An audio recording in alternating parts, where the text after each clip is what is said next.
Hello everyone, welcome back to Meta Minds, जहाँ पे आज हम बात करने वाले हैं अकाउंटिंग प्रिंसिपल्स के बारे में। यहाँ पे हम लोग टोटल 13 प्रिंसिपल्स के बारे में बात करेंगे, उन्हें बड़ी सिंप्लीफाइड लैंग्वेज में रिवाइज करेंगे एंड साथ ही साथ में हर एक प्रिंसिपल को एग्जाम्पल के साथ समझेंगे। तो चलिए इसे शुरू करते हैं। पहला प्रिंसिपल जो हमारे पास आने वाला है वो आने वाला है अक्रूअल प्रिंसिपल। अक्रूअल प्रिंसिपल क्या कहता है? सिंपली कहता है कि जब भी कोई ट्रांजैक्शन होती है तो आप उसको रिकॉर्ड कर लो और आप उस चीज़ का वेट मत करो कि उसमें कैश, मतलब कि आपका जो पैसा है वो कब ट्रांसफ़र होगा, कब आएगा या कब जाएगा, उसका वेट मत करो। जब भी वो ट्रांजैक्शन हो रही है उसे रिकॉर्ड कर लो। चलिए इसे पढ़ के देखते हैं, देन हम उसे एग्जाम्पल के साथ समझेंगे। इसमें सिंपली लिखा हुआ है कि transactions are recorded when they occur, मतलब जब वो होती हैं उस टाइम पे आप उसे रिकॉर्ड कर लो, आप वेट मत करो। Not when the cash is exchanged, जब कैश एक्सचेंज होगा तब रिकॉर्ड करेंगे, ऐसा आपको नहीं करना। एग्जाम्पल देखते हैं। यहाँ पे 31 दिसंबर 2023 को हमने कोई सर्विस डिलीवर की है अपने कस्टमर्स को 5000 रुपीज़ की। कस्टमर ने जो हमें पेमेंट करा है वो जनवरी 10 को किया है। तो अब आपके पास क्वेश्चन आता है कि आप जो बिजनेस के जो ट्रांजैक्शंस रिकॉर्ड करते हैं वो दिसंबर 2023 में रिकॉर्ड करेंगे या जनवरी 2024 में रिकॉर्ड करेंगे, क्योंकि पेमेंट तो आपको जनवरी में आया है, ट्रांजैक्शन आपने दिसंबर में किया है। तो now it's totally up to you कि आपको दिसंबर में करना है या जनवरी में करना है। तो वहाँ पे आपका अक्रूवल प्रिंसिपल आपको हेल्प करता है और कहता है कि देखिए जब ट्रांजैक्शन हुई है तब आप उसको रिकॉर्ड कर लो। हम सिंपली दिसंबर में उसको रिकॉर्ड करेंगे। देखिए इसमें भी लिखा हुआ है कि हम सिंपली दिसंबर में उसको रिकॉर्ड करेंगे। हम वेट नहीं करेंगे कि कैश आया तब जाके हम उसे रिकॉर्ड करें, नहीं। सिंपली अक्रूवल प्रिंसिपल आपको कहता है जब ट्रांजैक्शन हो रही है तब आप उसे रिकॉर्ड कर लीजिए। चलिए अब हम बढ़ते हैं नेक्स्ट प्रिंसिपल की तरफ, जो कि होता है हमारा कंसिस्टेंसी प्रिंसिपल। कंसिस्टेंसी का मतलब क्या होता है? जितना हम समझते हैं कंसिस्टेंट रहना, मतलब लगातार सेम चीज़ पे ही करते रहना। कोई काम कर रहे हैं, अगर हम वही करे जा रहे हैं तो हम कंसिस्टेंट है, राइट। तो ठीक है, वैसे ही हम अकाउंटिंग जब करते हैं तो बहुत सारे मेथड्स का यूज़ करते हैं। चाहे मैं डेप्रिसिएशन की बात करूँ तो हम लोग स्ट्रेट लाइन मेथड, WDV और बहुत सारे मेथड यूज़ कर सकते हैं। इन्वेंट्री मैनेजमेंट की अगर मैं बात करूँ तो वहाँ फीफो, लीफो, वेटेड एवरेज, बहुत सारे प्रिंसिपल यूज़ किए जा सकते हैं। तो ऐसे बहुत सारे चीज़ों में बहुत सारे डिफरेंट डिफरेंट मेथड्स हमारे पास अवेलेबल होते हैं। लेकिन कंपनी एक बार जिस मेथड को अपना लेती है वो ये प्रिंसिपल कहता है इंश्योर कीजिए कि वही वाले मेथड्स हमेशा यूज़ करने पड़े एंड वही वाले मेथड्स आप यूज़ करते जाएं। आप चेंज करना चाहते हैं तो कर सकते हैं, इम्पोज नहीं कर रहा, ये नहीं कह रहा कर ही नहीं सकते, एडवाइस कर रहा है कि आप सेम यूज़ करते रहें। आप चेंज सिर्फ तब करें जब आपको ये श्योरिटी हो कि मेरे चेंज करने से मेरे फाइनेंशियल स्टेटमेंट्स थोड़े बेटर दिखेंगे, थोड़ा बेटर रिजल्ट निकल के आएगा, मुझे बेटर अंडरस्टैंडिंग मिलेगी। अगर आपको लगता है कोई चेंज से आपको बेटर अंडरस्टैंडिंग मिल रही है तो चेंज कीजिए, वरना मत कीजिए। चलिए इसे पढ़कर देखते हैं। Use the same accounting methods and practices over time, कि हम लोग सेम अकाउंटिंग मेथड्स को यूज़ करें या सेम तरीके को यूज़ करें जो कि हम कैलकुलेशन के लिए कर रहे हैं over the period of the time, जब तक हमें चेंज की ज़रूरत नहीं लगती है। एग्जाम्पल देख लेते हैं। एक कंपनी यूज़ करती है स्ट्रेट लाइन मेथड, जैसा कि मैंने बोला था ना, SLM WDV मेथड्स होते हैं डेप्रिसिएशन के, तो उसमें वो स्ट्रेट लाइन मेथड यूज़ करती है डेप्रिसिएशन को कैलकुलेट करने के लिए। This method will be used consistently in subsequent years unless a justified change is needed and disclosed. मतलब जब तक आपको ये नहीं लगता कि ये वाला मेथड ना उतना एक्यूरेट डिसीजन नहीं दे पा रहा, ये वाला मेथड हमें उतना एक्यूरेट रिजल्ट नहीं दे पा रहा, तब तक आपको SLM यूज़ करना चाहिए। अगर आपको लग रहा है कि वो हमें एक्यूरेट नहीं दे रहा, then change the method and उसको डिस्क्लोज कर दीजिए कि हाँ हम मेथड चेंज करें क्योंकि पहले वाला उतना अच्छा रिजल्ट नहीं दे पा रहा था। तो this is our consistency principle, second principle. चलिए अब हम थर्ड प्रिंसिपल की तरफ बढ़ते हैं, जो कि हमारा होने वाला है कंजर्वेटिज्म प्रिंसिपल, जिसे हम प्रूडेंस प्रिंसिपल भी बोलते हैं। आपने सुना होगा, just give me a minute. Prudence principle भी आपने नाम सुना होगा इसका, प्रूडेंस प्रिंसिपल, ठीक है। तो इसका मतलब क्या होता है? सिंपली हम पढ़ के देखते हैं कि रिकग्नाइज कर लीजिए एक्सपेंसेस एंड लाइबिलिटीज को एंड रेवेन्यूज को अश्योर कर लीजिए। इसका मतलब क्या है? सिंपल सी बात है, अगर आपको लग रहा है कि आने वाले फ्यूचर में आपको लॉस हो सकता है, किसी भी तरीके की आपके बिजनेस में दिक्कत आ सकती है, तो उस दिक्कत के लिए, उस लॉस के लिए तो आप पहले से ही तैयारी कर लीजिए, पहले से ही प्रोविजंस बना लीजिए। लेकिन अगर आपको लगता है आने वाले टाइम में हमें प्रॉफिट हो सकता है, तो प्रॉफिट की पार्टी आज से करनी मत शुरू कीजिए, उसको बस नोटिफाई, लाइक हमें पता है ना, हाँ ठीक है हो जाने दो, तब की तब देखेंगे, उसमें आपको कुछ नहीं करना। लेकिन अगर आपको पता है कि आगे लॉस होने वाला है, आगे कुछ गड़बड़ होने वाली है, आप पहले ही एंटिसिपेट कर पा रहे हैं उस चीज़ के लिए, तो पहले से ही आप उसके लिए मेजर्स बना लीजिए, आप प्रोविजंस बना लीजिए। हमारा अकाउंटिंग प्रिंसिपल हमें यही कह रहा है। देखिए, आपको पता है आगे लॉस होने वाला है, तो आप आज से ही पैसा थोड़ा थोड़ा निकाल के रख सकते हैं। आपको पता है आगे सीजन नहीं चलने वाला है, तो आज से ही आप थोड़ी थोड़ी सेविंग करके रख सकते हैं, सो दैट आने वाले टाइम पे जब सीजन नहीं चलेगा उस टाइम पे आप अपने एक्सपेंसेस निकाल सकें। तो इस तरीके की चीज़ें हम लोगों को पहले से ही मैनेज करके चलनी पड़ती है। एग्जाम्पल देखते हैं, एक कंपनी फेस कर रही थी लॉ सूट, मतलब उसके ऊपर कोई केस चल रहा था।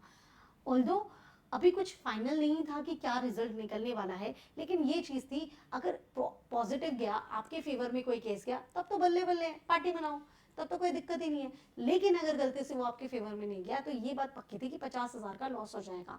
तो हम लोगों को पता था कि 50,000 का लॉस हो भी सकता है, ऑल्दो हमें एंटिसिपेशन ये है कि हाँ हम जीत जाएंगे, बट पॉसिबिलिटी तो ये भी है ना कि हम हार भी तो सकते हैं, 50,000 का लॉस भी तो हो सकता है। तो इस लॉस को जब हम देख पा रहे हैं कि हाँ हमारा लॉस हो सकता है, हमारे पैसे जा सकते हैं, तो हम इसको रिकॉर्ड कर लेंगे एज अ कंटीजेंट लाइबिलिटी।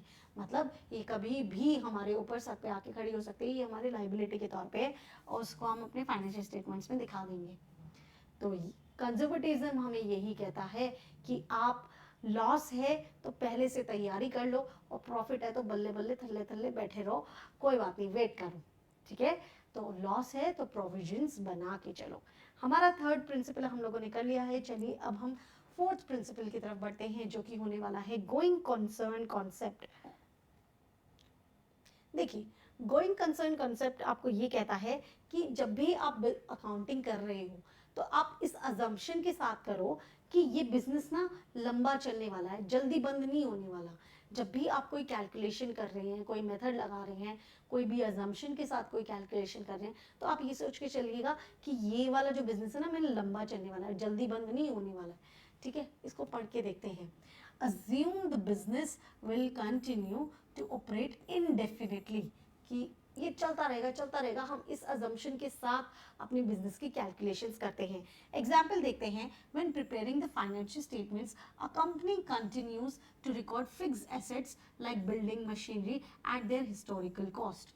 हम लोग जब भी प्लांट्स जो होते हैं ना, प्लांट एंड मशीनरी होता है, बिल्डिंग होता है, जितने भी हमारे फिक्स्ड एसेट्स होते हैं, उनको हिस्टोरिकल कॉस्ट पे लिखते हैं, क्योंकि हम लोगों को लगता है ये ओवर द पीरियड हमारे साथ चलते रहेंगे, हमारा बिजनेस चलता रहेगा, ये प्लांट एंड मशीनरी हमारे साथ चलती रहेंगी, ये बिल्डिंग हमारे साथ चलती रहेगी। तो इसीलिए हम लोग उसको हिस्टोरिकल कॉस्ट पे रिकॉर्ड करते हैं एंड एज्यूम करते हैं it will keep operating and using this assets. हम हमेशा इस पे काम करते रहेंगे और चलते रहेंगे इनके साथ। तो बेसिकली गोइंग कंसर्न कॉन्सेप्ट ये कहता है, जब भी आप कोई भी अकाउंटिंग कर रहे हैं, तो इस अजम्पशन के साथ करेंगे कि हम अपने बिजनेस को बहुत जल्दी बंद नहीं करने वाले हैं, हम इसे लॉन्ग रन में चलाने वाले हैं, हम इसे लॉन्ग पीरियड में चलाने वाले हैं। चलिए, यहाँ पे हम लोगों ने अपना फोर्थ प्रिंसिपल कंप्लीट कर लिया है। अब हम बढ़ते हैं अपने मैचिंग प्रिंसिपल पे, जो कि हमारा फिफ्थ प्रिंसिपल होने वाला है। जैसा इसका नाम है वैसा इसका काम है। जी हाँ, जैसा इसका नाम है, देखिए नाम क्या है, मैचिंग। मैचिंग, तो हमें मैच कराना है। मैच क्या कराना है, पीरियड मैच कराना है। जो एक्सपेंस जिस पीरियड का है, हम उस पीरियड में उसे रिकॉर्ड करेंगे जब हमें उससे बेनिफिट मिल रहा है। नहीं समझे ना, सिंप्लीफाई तरीके से समझाती हूँ। आप जब भी कोई चीज़ लेते हैं और उस पर इंश्योरेंस कराते हैं, आपने अपने बिजनेस में कोई एसेट ले रखा और उसका इंश्योरेंस करा रखा है। इंश्योरेंस तो आप पूरे साल का कराएंगे, 12 मंथ्स होते हैं पूरे साल में, और 12 मंथ्स का आप इंश्योरेंस करा रहे हो 1,20,000 का। एग्जाम्पल लेके चल रहे हैं, आपने 12 मंथ्स का इंश्योरेंस कराया, ईयर के स्टार्टिंग में कराने पड़ता है, तो ईयर के स्टार्टिंग में आपने इंश्योरेंस करा लिया 1,20,000 का। तो क्या 1,20,000 आपने जनवरी में पेमेंट किया है, जनवरी में किया है, तो जनवरी में ही पूरा यूज हो जाता है? 1,20,000 का इंश्योरेंस आप जनवरी में ही पूरा कर लेते हैं? नहीं, वो तो पूरे साल के लिए हुआ है ना, और पूरे साल में कितने मंथ्स होते हैं 12। तो अगर मैं देखूं टेक्निकली तो 10,000 पर मंथ का ही तो आप मंथली यूज कर रहे हो। मंथली आप किसका यूज कर रहे हो, 10,000 यूज कर रहे हो। 10,000 का इंश्योरेंस आपको मंथली मिल रहा है टेक्निकली देखा जाए तो। आप अपनी बुक्स में जाके 120 को रिकॉर्ड करोगे या 10,000 को रिकॉर्ड करोगे, क्योंकि आप तो हर मंथ रिकॉर्ड बनाते हो ना, मंथली रिकॉर्ड्स बनते जाते हैं, ऑल दो पूरे ईयर के लिए बनते हैं, बट आप रिकॉर्ड कर रहे हो तो मंथली आप 10,000 रिकॉर्ड करोगे या 1,20,000 जनवरी में पूरा रिकॉर्ड कर लोगे, हाँ जनवरी में 1,20,000 हुआ था, ऐसा तो नहीं करेंगे। तो हम लोग यही कहते हैं इसका बेनिफिट हमें किस में मिलेगा, जनवरी में मिलेगा, फिर नेक्स्ट 10,000 का फरवरी में मिलेगा, फिर नेक्स्ट 1,000 का मार्च में मिलेगा। तो हर महीने तो हमें बेनिफिट खाली 10,000 का मिल रहा है, हर महीने हमें 1,20,000 का थोड़ा मिल रहा है। तो इसीलिए जितना रेवेन्यू हमें मिलता है और जितना हमने उस पर खर्च किया है हमें उतना ही रिकॉर्ड करना चाहिए। तो मैं अब हर मंथ 10,000 रिकॉर्ड करूंगी irrespective of like instead of 1,20,000। ठीक है, इसको पढ़ के देखते हैं। Match expense with related revenue in the same period, कि आप उसी एक्सपेंस को रिलेट कीजिए जो रेवेन्यू हुआ है। If you sell a product in March, the cost of the good sold in incurred in February record both in March. ये आपको नहीं समझ आया होगा तो इसमें समझते हैं। देखिए, a company page 12,000 for a long insurance policy on January. वही वाली बात जो मैंने कहा था कि 12,000 पे किया है, एक इंश्योरेंस लिया है, जनवरी में लिया है, तो ईच मंथ वो रिकॉर्ड करेगी 1,000 रुपीज़, ना कि वो एक जनवरी में ही 1,20,000 या जनवरी में ही 12,000 दिखा देगी। जितना हम देखो खर्चा एक बार में कर दिया, लेकिन अब जितना हम यूज़ कर रहे हैं ना उतने का। अब आप सोचिए, देखिए इसको थोड़ा सा आपको और एग्जाम्पल से समझाती हूँ। जैसे आप एडवर्टाइजमेंट एक्सपेंस करते हैं, आपने किसी भी सेलिब्रिटी को हायर कर लिया और उसको ना 1 CR रुपीज़ 12 CR दे दिया। 12 CR से आपने किसी अच्छे खासे सेलिब्रिटी को लेकर 12 CR में एडवर्टीजमेंट कर दिया, तो क्या वो जो ऐड बनेगा वो आपने जनवरी में उनसे बनवाया तो खाली जनवरी में ही चलेगा? वो 12 करोड़ आपने सिर्फ जनवरी में चलाने के लिए दिए? नहीं ना, वो तो आप पूरा साल चलाने वाले हो। 1 साल का अगर आपने उससे कॉन्ट्रैक्ट किया है तो 1 साल तक आप उसे चलाने वाले हो। तो क्या पूरा बेनिफिट आपको जनवरी में मिल रहा है? नहीं मिल रहा। आपने जो एक्सपेंस किया है उससे रिलेटेड रेवेन्यू, मतलब हमने एक्सपेंस किया 12 करोड़ का, उससे रिलेटेड जो हमें मार्केटिंग का सर्विस मिल रहा है जनवरी में कितना मिल रहा है, 12 करोड़ डिवाइडेड 12 मतलब हमें 1 करोड़ का मिल रहा है। तो 1 करोड़ का ही हम लोग जनवरी में रिकॉर्ड करेंगे, बाकी का और मंथ्स में रिकॉर्ड करते हुए चले जाएंगे। ठीक है, तो ये था हमारा मैचिंग प्रिंसिपल कि जब भी आपका जितना उस मंथ में एक्सपेंस होता है आप सिर्फ उतना रिकॉर्ड कीजिए, बाकी मंथ्स में ट्रांसफ़र होता जाएगा। चलिए अब हम नेक्स्ट प्रिंसिपल की तरफ बढ़ते हैं, जो कि है हमारा 6th principal, materiality concept. Materiality क्या होती है? मटीरियल चीज़ किसे बोलेंगे कि जो जिसका इफेक्ट हमारे डिसीजंस पे पड़ सकता है। देखिए, कोई भी ऐसा डिसीजन जो कि हमारे पूरे बिजनेस को इफेक्ट कर सकता है तो वो मटेरियल डिसीजन है। कोई भी ऐसी चीज़ जो हमें इन्फ्लुएंस कर देती है वो मटेरियल है। दैट मीन्स इम्पॉर्टेंट है। एक तरीके से मटेरियल का दूसरा वर्ड आप कह सकते हो, जो चीज़ इंपॉर्टेंट है, इंपॉर्टेंट चीज़ें हमें इन्फ्लुएंस करती है। देखिए, इसे पढ़ के देखते हैं थोड़ा सिंप्लीफाई लैंग्वेज में कि record significant item that could influence decision and ignoring trivial items. मतलब जिसका इतना कोई इफेक्ट नहीं होता उसे छोड़ दीजिए, लेकिन जिसका इन्फ्लुएंस है डिसीजंस पे, ऐसी चीज़ें आपको रिकॉर्ड करनी होगी। देखिए, अगर आपकी बहुत बड़ी कंपनी है, 100 करोड़ की कंपनी है, ठीक है, 100 करोड़ की आपकी कंपनी है, और वहाँ पे है ना डेली स्टेशनरी आता है, 10-10 रुपए के पेन आते हैं, है ना, कंपनी में यूज़ कर रहे हैं एम्प्लॉयज़, पेन वेन आते हैं, तो क्या वो आपके लिए उतना सिग्निफिकेंट होगा, वो इतना इन्फ्लुएंशियल होगा आपके लिए कि 10 रुपये नहीं लिखे गए हैं, कि 10 रुपये का आपको वो करना चाहिए था? नहीं ना। और वहीं पे ही आपका 100 करोड़ का बिजनेस है और कोई ट्रांजैक्शन 10 करोड़ की हुई है, तो क्या वो आपके लिए सिग्निफिकेंट है? क्या वो मटेरियल है? क्या वो इंपॉर्टेंट है? तो आंसर इज यस, वो इंपॉर्टेंट है, क्योंकि आपकी कंपनी 100 करोड़ की है, तो जिसमें 10 CR which is 10% of your company, ऐसी कोई ट्रांजैक्शन हो रही है तो वो ऑब्वियसली मटेरियल है। इवन 10 लाख का ट्रांजैक्शन भी मटेरियल है, लेकिन 10 रुपये का ट्रांजैक्शन क्या आपके लिए मटेरियल है? नहीं है। ये चीज़ में मैं आपको कोई फॉर्मूला लिख के नहीं दे सकते कि हाँ ये मटेरियल है, ये मटेरियल नहीं है। ये आपकी बेसिक अंडरस्टैंडिंग से आएगा कि क्या मेरी इतनी बड़ी कंपनी है, उसमें ये अमाउंट मटेरियल लग रहा है या नहीं लग रहा है, ये आप अंडरस्टैंडिंग से ही समझेंगे। जैसे कि एग्जाम्पल लेते हैं, कंपनी ने स्पेंड किया $20 ऑन ऑफिस सप्लाइज पे। Instead of recording it as an asset and depreciating it, the company expense it and immediately due to its immediate amount related to its company size. Company बहुत बड़ी थी, आपने कोई चीज़ खरीदी office supplies के लिए, मतलब यही पेन, स्टेशनरी, पेपर, ये सारी चीज़ें आपने खरीदी हैं एंड $20 स्पेंड किया है, सिर्फ $20, $200 लगा लो, $2000 लगा लो, 200 करोड़ की कंपनी है, $2000 का आपने स्टेशनरी खरीद लिया। ऑल्दो ये एसेट्स हैं क्योंकि आपको लंबे टाइम तक काम करने दे रहे हैं, ऐसा तो है नहीं आज पेन खरीदा और ख़त्म हो गया, करंट एसेट्स में ही लगा लो, लेकिन है ना, तो क्या उसको वो एसेट्स में लेके जाएगा या फिक्स्ड एसेट्स में ले जाएगा कि भाई आगे तक काम देगा ये तो हमें, तो मैं इसको डिप्रिशिएट करूँ, ऐसा कुछ करेगा नहीं। आप देखो ना अमाउंट इतना मटेरियल है क्या नहीं, सिग्निफिकेंट है या नहीं है, उतना मटेरियल नहीं है तो वो उसको सिंपली एक्सपेंस में ट्रीट कर लेगा। तो वही है जो आपके मटेरियल ट्रांजैक्शंस होंगे, जो आपका मटेरियल अमाउंट होगा, आप उसे वैसे रिकॉर्ड करेंगे। ठीक है, तो ये हमारा प्रिंसिपल था मटेरियलिटी का। नेक्स्ट प्रिंसिपल हमारे पास आ जाता है which is monetary unit principle. Monetary unit जैसा इसका नाम है, देखिए कि जो भी ट्रांजैक्शंस होती हैं, देखिए जब भी हम अकाउंटिंग की डेफिनेशन पढ़ते हैं ना, आई होप आपको अकाउंटिंग का डेफिनेशन मालूम होगा, अगर आप उसे रिवाइज करना चाहते हैं तो मैं डिस्क्रिप्शन में लिंक दे दूंगी, मैंने जहाँ पे बहुत अच्छे से एक्सप्लेन किया है व्हाट इज अकाउंटिंग, तो आप वो भी जाके चेक कर सकते हैं। अब आते हैं इस पे, जब भी हम अकाउंटिंग का डेफिनेशन पढ़ते हैं तो हम सिंपल यही पढ़ते हैं कि हम जो रिकॉर्ड करते हैं वो हम अपने फाइनेंशियल ट्रांजैक्शंस को रिकॉर्ड करते हैं। फाइनेंशियल का मतलब क्या है, फाइनेंस मतलब पैसा जिसमें इन्वॉल्व होता है। तो सिंपली हमारा ये जो प्रिंसिपल है मॉनेटरी यूनिट प्रिंसिपल, वो हमें सिंपली यही कहता है कि आप वही ट्रांजैक्शंस रिकॉर्ड करो जिसके अंदर जिस चीज़ को आप मेजर कर सकते हो मनी में।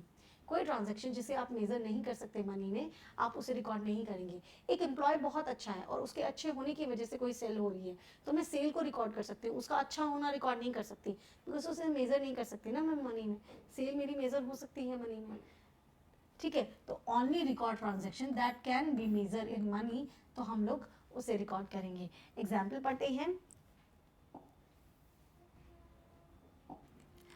a company records a transaction for purchasing raw material 10,000. The transaction is recorded in the financial statements because it can measure in terms of the money.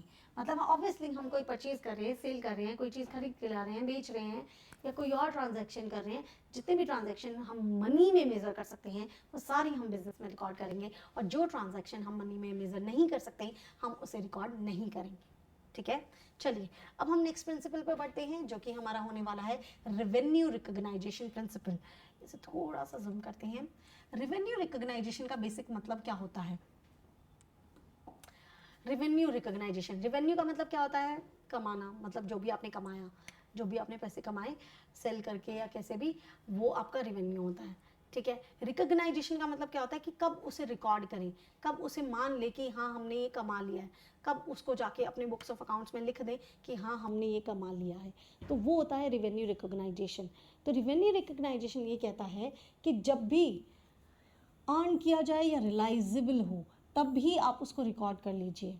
That means, चलिए एक एग्जाम्पल के तौर पे समझते हैं। A software company completes a project and delivers the project in March 15। Accrual जैसा है कि जैसे आपने वो डिलीवर किया, जब आपको लगता है कि वो आपने कंप्लीट कर लिया है तब आप उसको रिकॉर्ड कर लीजिए। इवन दो द क्लाइंट्स पे ऑन 10th अप्रैल, 15 मार्च को प्रोजेक्ट कंप्लीट हुआ, ठीक है, लेकिन पेमेंट आई 10th अप्रैल को, तो हम जो रिकॉर्ड करेंगे वो मार्च में करेंगे। ये अक्रूवल प्रिंसिपल और उससे कैसे अलग हो गया, देखिए जब हम, ये तो एक बेसिक आपका एग्जाम्पल था, अगर हम कंस्ट्रक्शन का काम ले लेते हैं,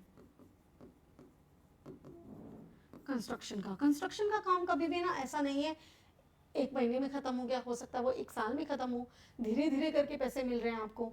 अब सोचिए, देखिए वहाँ पे जो आपका ऑफिसर होता है, इंजीनियर होता है, वो आपको बताता है कि आपका 1/3 वर्क कंप्लीट हो गया या 2/3 कंप्लीट हो गया, ऐसे सर्टिफिकेट्स देता है कि इतना कंप्लीटेशन वो वर्क हो गया, इतना कंप्लीटेशन। एंड जिसने हमें वो कॉन्ट्रैक्ट दे रखा होता है ना, वो पेमेंट भी उसी सर्टिफिकेट के बेसिस पे करता है। अगर इंजीनियर ने कह दिया 50% काम कंप्लीट हो गया है और हमारा जो कॉन्ट्रैक्टर से डील हुई थी वो हुई थी 1 CR में मैं आपको बना के दूंगा। 1 करोड़ का कॉन्ट्रैक्ट था, 50% हमने काम कर दिया, तो 50% हम लाइबल हैं, हमने कमा लिया है, हमने 50% काम किया है, इसका मतलब 50 लाख की मैं हकदार हूँ, मैं 50 लाख को रिकॉर्ड कर लूंगी, मैं रिवेन्यू रिकॉग्नाइज कर लूंगी। ठीक है, तो ये वाला एग्जाम्पल आपको मोर सुटेबल लगेगा एंड ज़्यादा समझ आएगा कि जब भी आपने वो चीज़ कमा ली है, उसने 50%, अगर उसने कहता 33.33% है तो 33 लाख मैं उससे ये कहती कि मैं आज भी लेने के हकदार हूँ। एक बात बताइए, 50% करने के बाद अगर मान लो वो कॉन्ट्रैक्ट कैंसिल हो जाता है और कॉन्ट्रैक्टर कहेगा नहीं काम तो कंप्लीट नहीं हुआ, मैं तो पैसे नहीं दूंगा, तो क्या ऐसा चीज़ है? नहीं, 50% काम हो गया, 50% पेमेंट आएगा, 50% आपने काम किया, अपना हकदार हो, 50% आपने कमाया है, तो जब भी आपने जो चीज़ कमाई होती है आप उसे रिकॉर्ड कर लेते हो। तो ये था आपका रेवेन्यू रिकॉग्नाइजेशन प्रिंसिपल। चलिए अब हम नेक्स्ट प्रिंसिपल पे पढ़ते हैं, जो कि हमारे वो लिए होने वाला है हिस्टोरिकल कॉस्ट प्रिंसिपल। जैसा इसका नाम है वैसा इसका काम है, हिस्टोरिकल कॉस्ट। हिस्टोरिकल क्या होता है? पहले वाला। क्या करेंगे? पहले वाला। हिस्टोरिकल क्या होएगा? पिछला जो होता है हमारा, वही तो हिस्ट्री बनता जाता है। तो हिस्टोरिकल कॉस्ट क्या होता है? देखिए, जब भी आप कोई प्लांट एंड मशीनरी खरीदते हैं, आपने कोई प्लांट एंड मशीनरी खरीदा, ठीक है, और वो 10 लाख रुपीज का खरीदा,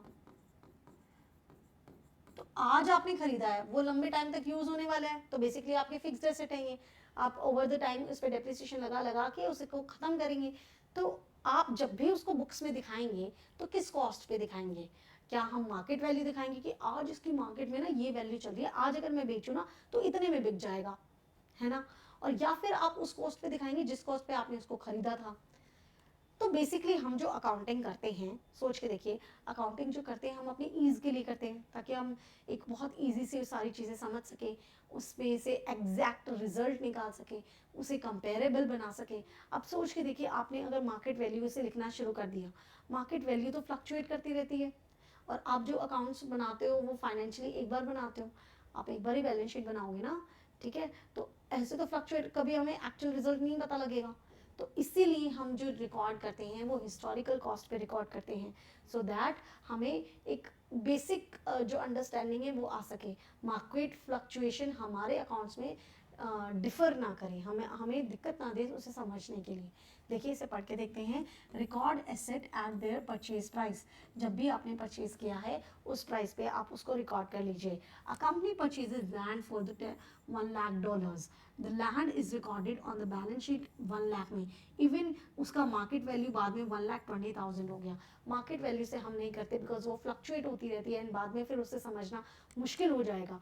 आप कभी भी आज 120 की है, कल वो जाके 95 का हो गया, देन नहीं कर सकते हैं ना। तो इसीलिए हम हमेशा हिस्टोरिकल कॉस्ट का यूज करते हैं। हिस्टोरिकल कॉस्ट कौन सी होती है? परचेज कॉस्ट, जिसमें आपने उसको खरीदा होता है। चलिए, ये वाला प्रिंसिपल भी हमारा हो गया है। नेक्स्ट प्रिंसिपल की तरफ बढ़ते हैं, जो कि हमारा होने वाला है full disclosure principle. Full disclosure principle हमें ये कहता है कि जब भी आप कोई भी चीज़, कोई भी चेंज लाते हो अपने बिजनेस अकाउंटिंग में, जैसे कि मैंने बोला ना कि आप मेथड चेंज कर सकते हो, मेथड चेंज करने की एक वजह होनी चाहिए एंड उसका प्रॉपर डिस्क्लोजर होना चाहिए। प्रॉपर डिस्क्लोजर मतलब फुल डिस्क्लोजर प्रिंसिपल हमें ये कहता है कि जब भी आप कोई ऐसी चीज़ करते हो जो कि बिजनेस पे इन्फ्लुएंस कर सकती है, तो फाइनेंशियली, तो फाइनेंशियल ट्रांजेक्शन है तो हम रिकॉर्ड तो कर ही रहे हैं, साथ ही साथ में उसका जो इफेक्ट होगा वो आपको बताना होगा। वो आप अपने बैलेंस शीट के साथ जो नोट्स टू अकाउंट होते हैं उसके अंदर बताते हैं। अगर मैं अपना मेथड चेंज कर रही हूँ, एसएलएम से डब्ल्यूडीवी में जा रही हूँ क्योंकि मुझे लगता है ये बेटर रिप्रेजेंटेशन देता है, एक बेटर रिजल्ट देता है, तो मैं अपने नोट्स टू अकाउंट में इस चीज़ को मेंशन करूंगी कि हाँ मैं एसएलएम से डब्ल्यूडीवी में जा रही हूँ एंड इससे ये बेटर रिजल्ट आएगा। ठीक है, तो देखिए, इसको पढ़ के देखते हैं। Provide all the information that affects the full understanding of a companies financial statement. क्योंकि उससे पहले अंडरस्टैंडिंग कैसी थी कि मैं कोई भी एसेट लिखूंगी और उसमें से जब डिप्रिसिएशन लेस करूंगी तो वो जो डिप्रिसिएशन होगा वो एसएलएम का होगा। ठीक है, एसएलएम का होगा, इसका मतलब हर साल जो डिप्रिसिएशन का अमाउंट होगा वो इक्वल होगा, राइट? लेकिन जैसे ही मैंने डब्ल्यू कर दिया, अब देखना हमेशा डिप्रिसिएशन का वैल्यू अलग होगा, तो अब अंडरस्टैंडिंग में अलग आएगी कि हाँ डेप्रिसिएशन अलग है, अलग तरीके से माइनस होता जा रहा है, एसएलएम में सेम अमाउंट आ रहा है, तो ये रिलेवेंट है ना, तो अभी हमें फुल डिस्क्लोजर प्रिंसिपल के अकॉर्डिंग उसको डिस्क्लोज करना पड़ेगा, नोट्स टू अकाउंट में बताना पड़ेगा कि मैंने मेथड चेंज किया है। वही लिखा हुआ है। Example, a company includes notes in its financial statements about a pending lawsuit that could affect its financial health, providing users with a complete understanding of the potential risk. इसका मतलब अगर आपके ऊपर कोई केस चल रहा है एंड आपको लगता है उसका इन्फ्लुएंस इतना है कि आपकी पूरी कंपनी की जो फाइनेंशियल स्टेटमेंट्स है वो हिल जाएगी, या तो उससे इतना प्रॉफिट हो जाएगा या फिर वो उससे बहुत ज़्यादा लॉस हो जाएगा, तो ऐसी चीज़ जो कि आपकी कंपनी की फाइनेंशियल स्टेटमेंट्स को बिल्कुल हिला सकती है, अलग कर सकती है, एक अंडरस्टैंडिंग ही बदल सकती है, वो सारी की सारी आपको नोट्स टू अकाउंट में बतानी होगी। आपको वहाँ पे वो लिखना होगा कि मेरे साथ ये पर्टिकुलर चीज़ है। देखिए, हमारे जो फाइनेंशियल स्टेटमेंट्स होते हैं, या आप लगा लीजिए जितने भी स्टेटमेंट्स हैं, बैलेंस शीट्स हैं, उसके यूज़र्स होते हैं, चाहे इंटरनल यूज़र्स लगा लीजिए या एक्सटर्नल यूज़र्स लगा लीजिए। तो जब वो यूज़र्स देखेंगे तो वो नोट्स टू अकाउंट भी देखेंगे, तब उन्हें इस सूट के बारे में पता लग जाएगा, इस लॉ सूट के बारे में पता लग जाएगा कि हाँ, इनके ऊपर कोई केस चल रहा है, इसका प्रॉफिट भी हो सकता है और इसका लॉस भी हो सकता है। तो इससे जब भी वो कोई डिसीजन बनाएंगे तो एक फेयर डिसीजन कहलाया जाएगा। ऐसा नहीं होगा कि हमारे साथ धांधली हुई है, हमारे साथ कोई स्कैम हो गया है कि हमें तो पहले बताया ही नहीं गया था कि इनके पास कोई केस चल रहा है। नहीं जी, हमारे लिए इंपॉर्टेंट था ये केस, तो देखिए हमने अपने नोट्स टू अकाउंट में दिखा रखा है। तो इसीलिए जितनी भी इंपॉर्टेंट चीज़ें होती हैं, हमारा फुल डिस्क्लोजर प्रिंसिपल ये कहता है कि आपको वो डिस्क्लोज करनी होगी। ठीक है, चलिए अब हम बढ़ते हैं अपने नेक्स्ट प्रिंसिपल पे, जो कि होने वाला है ऑब्जेक्टिविटी प्रिंसिपल। ऑब्जेक्टिविटी प्रिंसिपल हमें ये कहता है सिंपली कि जो भी आप ऑब्जेक्टिव है, मतलब ऐसे अजम्पशन वाली चीज़ों को आप रिकॉर्ड नहीं कर सकते, जिसे आप मेज़र कर सकते हो इन टर्म्स ऑफ मनी। देखो, मॉनेटरी वाला भी यही कह रहा था कि इन टर्म्स ऑफ मनी कर सकते हो, लेकिन ऑब्जेक्टिव में भी यही है, सिमिलर सा है कि आपको वही रिकॉर्ड करना है जिसे आप उसमें मेज़र कर सकते हो। एक बार पढ़ के देखते हैं। Use objective, just give me a minute. Use objective verifiable data as the basis for the financial reporting. Basically देखिए, एक वर्ड मुझसे छूट गया था जो कि है वेरीफाइबल। अब आपको समझ आएगा। मॉनेटरी में क्या था, वो पैसे में होना चाहिए। ऑब्जेक्टिव में भी ये कि वो पैसे में होना चाहिए, साथ ही साथ में वो वेरीफाइबल होना चाहिए। आप अजम्पशन, देखिए मैंने आपको बोला था ना, अजम्पशन के साथ नहीं चल सकते। अजम्पशन ये नहीं कर सकते कि यार वो माल आया था, मुझे तो लग रहा 50,000 का, 50,000 नोट कर लेते हैं। नहीं, आप बिल चेक करेंगे, वो 50,000 का 50,000 करेंगे। 50,000 2 रुपये का है तो 50,000 2 रुपये में उसको नोट करेंगे, 50,000 में नहीं करेंगे। तो बेसिकली ये है कि जितने भी हम रिकॉर्ड करते हैं वो वेरीफाइबल होने चाहिए। आप चेक कीजिए, उनकी इन्वॉइसेस चेक कीजिए, क्या वो एक्चुअल में इतने में ही हुआ है, देन आप उसको रिकॉर्ड कीजिए। एग्जाम्पल देखते हैं। A company record the purchase inventory based on the supplier invoice of 50,000। कि सप्लायर का इन्वॉइस में 50,000 अमाउंट लिखा है तो मैंने 50,000 लिख दिया, कुछ और अमाउंट लिखा होता तो मैं कुछ और अमाउंट पे उसको रिकॉर्ड करती। मेरे पास प्रूफ है, एक तरीके से प्रूफ होने चाहिए ना आपके पास कि जो मैं रिकॉर्ड कर रहा हूँ वो एक्चुअल में हुआ है या नहीं हुआ है। तो आपका ऑब्जेक्टिव प्रिंसिपल, ऑब्जेक्टिविटी प्रिंसिपल क्या कहता है कि जो भी आप रिकॉर्ड करते हो आप उसको वेरीफाई करके ही रिकॉर्ड करो कि हाँ वो एक्चुअल में इतना ही अमाउंट पे हुआ है। ठीक है, चलिए अब हम नेक्स्ट प्रिंसिपल पे बढ़ते हैं, जो कि हमारा होने वाला है economic entity principle. Economic entity principle को मैं एक और नाम से बोल सकती हूँ, which is a business entity principle. आप क्या बोल सकते हो, business entity principle. That means हमारा बिजनेस ये कहता है कि बिजनेस अलग, ऑनर अलग, बिजनेस अलग, ऑनर अलग। ये किस लिए कहता है, देखिए एक एग्जाम्पल से समझते हैं इसको, थोड़ी बेटर अंडरस्टैंडिंग आएगी, क्योंकि ये हमारे लॉ में भी हम पढ़ते हैं। देखिए, जब भी कोई बिजनेस शुरू होने वाला है, एक शूज़ का बिजनेस शुरू होने वाला है, ठीक है, ये है मिस्टर एक्स। मिस्टर एक्स इसमें अपना पैसा लगाने वाले हैं 10 lakh rupees. 10 lakh rupees mister x इसमें लगाएंगे। ठीक है, जो मिस्टर एक्स अपने बिजनेस में लगाते हैं उसको क्या बोलते हैं, कैपिटल बोलते हैं। एंड कैपिटल को हम किस साइड में लिखते हैं, लाइबिलिटीज़ की साइड में लिखते हैं। मतलब हमारे ऊपर कर्जा है, क्या है, कर्जा है, यही कहते हैं ना। तो बिजनेस, देखिए बिजनेस मिस्टर एक्स का अपने ही बिजनेस में 10 लाख लगाए हैं, स्टिल बिजनेस अपने बुक्स ऑफ अकाउंट्स में क्या लिख रहा है, बिजनेस क्या कह रहा है कि मैंने कर्जा लिया है मिस्टर एक्स से 10 लाख का एज अ कैपिटल। वो अपने कर्जे वाली साइड में लिखता है ना, वो ये तो नहीं लिखता अपने एसेट वाली साइड में तो नहीं लिखता, अपने तो कर्जे वाली साइड में लिखता है मिस्टर एक्स के नाम से 10 लाख रुपए मैंने ले रखे हैं। तो इसका मतलब ये है कि बिजनेस हमेशा खुद को अलग ट्रीट करता है एंड ऑनर को अलग ट्रीट करता है। इवन मान लीजिए इसने 10 लाख लगाया, उसके बाद सेल वेल हुई और उसके बाद इसने 2 लाख रुपीज़ निकाल लिए, 2 लाख रुपीज़ अपने एक्सपेंसेस के लिए निकाल लिए। तो अब बिजनेस क्या करेगा, उसे क्या कह देगा कि आपने तो ड्राइंग की है, दैट मीन्स आपने तो बिजनेस से पैसा निकाला है, अब मैं आपसे ना 10 लाख माइनस 2 लाख 8 लाख ही मांगता हूँ, मतलब अब मेरे ऊपर आपके नाम का केवल 8 लाख का खर्चा है, सॉरी कर्जा है, मैं अब 10 लाख का कर्जा नहीं है। तो इसमें भी उसने उसको अलग ट्रीट किया, मैं अलग आप अलग, आपने 2 लाख निकाले हैं, ठीक है निकाल लीजिए, मैं उसमें से माइनस कर देता हूँ, अब मैं आपके 10 लाख नहीं मांगते, आप मेरे 8 लाख मांगते हो। तो इस तरीके से ये कहता है कि बिजनेस हमेशा खुद को अलग ट्रीट करता है और ऑनर को अलग ट्रीट करता है। जितने भी आप ट्रांजैक्शन करेंगे, अगर ऑनर भी कर रहा है ना, ऑनर बिजनेस ऑनर का ही है, स्टिल ऑनर के नाम से उसमें वो रिकॉर्ड कर लेगा, ऐसा नहीं है घर पे ही जा रही हैं चीजें, नो। तो keep business transaction separate from personal transaction and those of other businesses.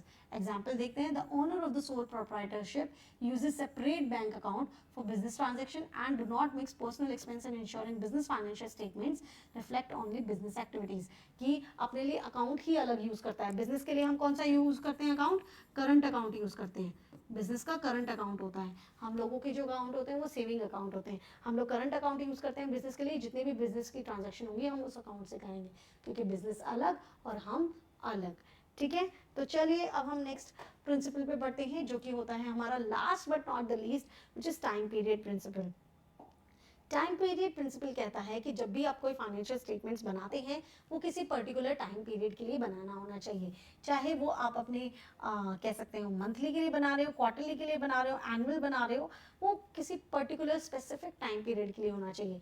Report financial activities over a specific and consistent time periods, consistent time periods के लिए आप बना लें। कोई कोई का होगा कि वो मंथली सारी चीज़ें चेक करना चाहते हैं, कोई लोग 3 मंथ्स में सारी रिपोर्ट्स जनरेट करते होंगे, कुछ लोग 6 मंथ्स में करना चाहते हैं, कुछ 1 ईयर में तो होता ही होता है। तो it's totally up to you कि आपको कैसे करना है, लेकिन टाइमली एंड कंसिस्टेंट वे में आपको रिपोर्ट्स जनरेट करनी होगी। एग्जाम्पल देखते हैं, company prepare financial statements for the physical year December 13 reporting financial performance and position for that specific period. उन्हें ईयरली बनाना था, उन्होंने ईयरली बनाया सो दैट वो ये जान सके कि उन्होंने कितना प्रॉफिट एंड लॉस किया है और उनका फाइनेंशियल पोजीशन क्या है। तो यहाँ पे हम लोगों ने अपने 13 अकाउंटिंग प्रिंसिपल्स को कंप्लीट किया है।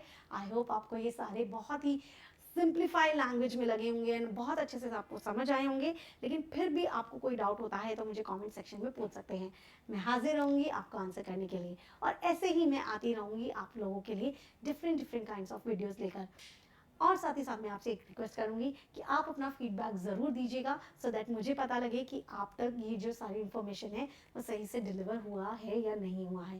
Thank you so much for being there and हम लोग ऐसे ही मिलते रहेंगे। Okay bye.